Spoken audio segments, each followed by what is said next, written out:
there's a climate, even before Pearl Harbor, there's a climate of mounting racism because the war in China, Japan invaded China in 1937, and then there was a growing anti-Japanese sentiment, and all kinds of things lent itself to the eventual policy, Executive Order 9066, that made the massive evacuation possible.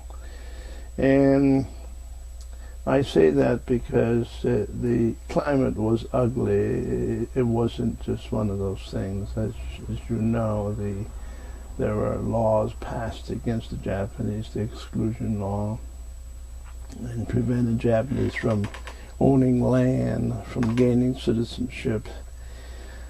And so there was an ongoing problem with racism that culminated, in a sense, with the policy being formulated to evacuate the Japanese from the West Coast.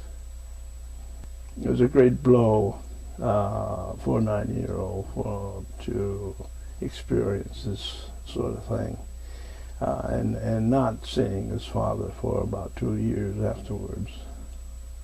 Okay. So maybe you could talk about that next, and if you have any other stories, that'd be fine too. Yeah. But maybe talk about. So then you went to the relocation camp. And which one were you at? There was this mess building up to coming to a head is what it amounted to.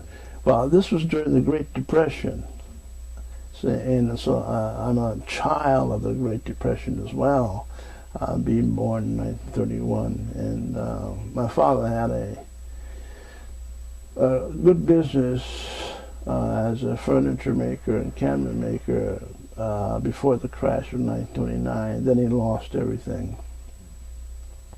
And life was pretty rough for everybody.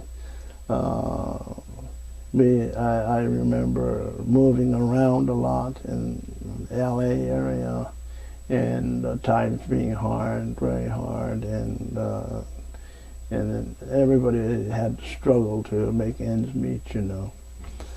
And as far as the economic picture is concerned, it's pretty bleak for everybody. But for the Japanese Americans, they managed just like everybody else, just hard work and scrambling for jobs. And but in addition to that, you had this complication of racism and the rising tide of looked upon with suspicion, you know, because the war in China and the Japanese taking over the countries of Asia and Southeast Asia, what they call the Greater Co-Prosperity Sphere. So they had a policy of that nature that caused quite a bit of alarm and suspicion against us.